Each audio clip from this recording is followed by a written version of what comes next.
Night and Day by Virginia Woolf. Chapter 13.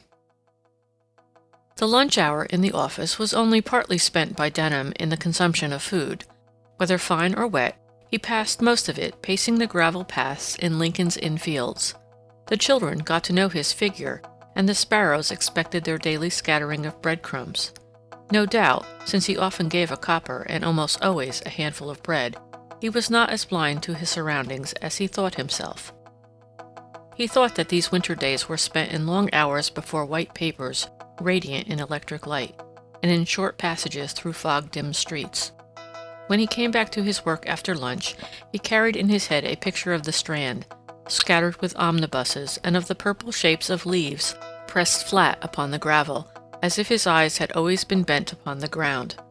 His brain worked incessantly, but his thought was attended with so little joy that he did not willingly recall it, but drove ahead, now in this direction, now in that, and came home laden with dark books borrowed from a library.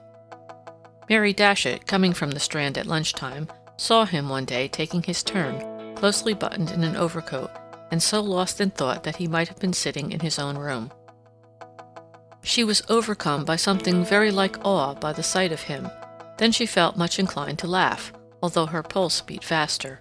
She passed him, and he never saw her. She came back and touched him on the shoulder. "Gracious, Mary!" he exclaimed. "How you startled me!" "Yes, you look as if you were walking in your sleep," she said. "Are you arranging some terrible love affair? Have you got to reconcile a desperate couple?" "I wasn't thinking about my work," Ralph replied rather hastily. "And besides, that sort of thing's not in my line," he added rather grimly. The morning was fine, and they had still some minutes of leisure to spend. They had not met for 2 or 3 weeks, and Mary had much to say to Ralph, but she was not certain how far he wished for her company. However, after a turn or two, in which a few facts were communicated, he suggested sitting down, and she took the seat beside him.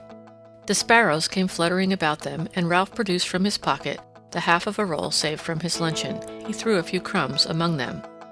"I've never seen sparrows so tame," Mary observed, by way of saying something. "No," said Ralph. "The sparrows in Hyde Park aren't as tame as this. If we keep perfectly still, I'll get one to settle on my arm."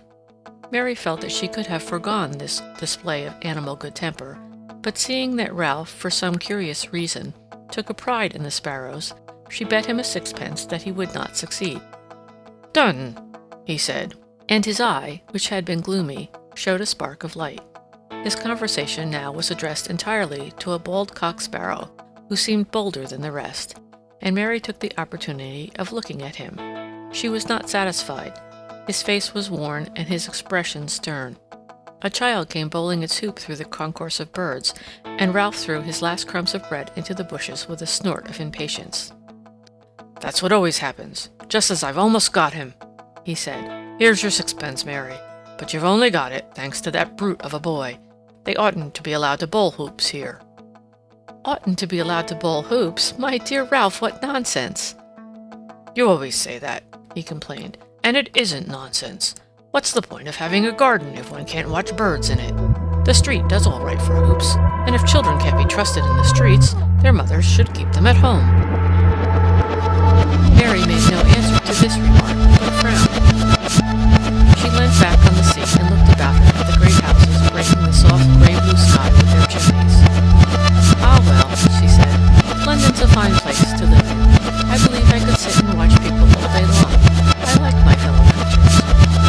Ralph sighed impatiently. "Yes, I think so, when you come to know them," she added, as if his disagreement had been spoken. "That's just when I don't like them," he replied. "Still, I don't see why you shouldn't cherish that illusion, if it pleases you." He spoke without much vehemence of agreement or disagreement. He seemed chilled. "Wake up, Ralph, you're half asleep," Mary cried, turning and pinching his sleeve. "What have you been doing with yourself? Moping? Working? Despising the world, as usual?" As he merely shook his head and filled his pipe, she went on. "It's a bit of a pose, isn't it?" "Not more than most things," he said. "Well," Mary remarked, "I've a great deal to say to you, but I must go on. We have a committee." She rose, but hesitated, looking down upon him rather gravely. "You don't look happy, Ralph," she said. "Is it anything, or is it nothing?" He did not immediately answer her, but rose too, and walked with her towards the gate. As usual, he did not speak to her without considering whether what he was about to say was the sort of thing that he could say to her. "I've been bothered," he said at length, "partly by work and partly by family troubles. Charles has been behaving like a fool. He wants to go out to Canada as a farmer." "Well, there's something to be said for that," said Mary. And they passed the gate and walked slowly round the fields again, discussing difficulties which, as a matter of fact, were more or less chronic in the Denham family, and only now brought forward to appease Mary's sympathy, which, however, soothed Ralph more than he was aware of. She made him at least dwell upon problems which were real in the sense that they were capable of solution, and the true cause of his melancholy, which was not susceptible to such treatment, sank rather more deeply into the shades of his mind. Mary was attentive. She was helpful. Ralph could not help feeling grateful to her, the more so, perhaps, because he had not told her the truth about his state, and when they reached the gate again, he wished to make some affectionate objection to her leaving him. But his affection took the rather uncouth form of expostulating with her about her work. "What do you want to sit on a committee for?" he asked. "It's a waste of your time, Mary." "I agree with you that a country walk would benefit the world more," she said. "Look here," she added suddenly, "why don't you come to us at Christmas? It's almost the best time of year." "Come to you at Disham?" Ralph repeated. "Yes, we won't interfere with you, but you can tell me later," she said rather hastily, and then started off in the direction of Russell Square. She had invited him on the impulse of the moment, as a vision of the country came before her, and now she was annoyed with herself for having done so, and then she was annoyed at being annoyed. "If I can't face a walk in the field alone with Ralph," she reasoned, "I'd better buy a cat and live in a lodging at Ealing, like Sally Seal. And he won't come. Or did he mean that he would come?" She shook her head. She really did not know what he had meant. She never felt quite certain.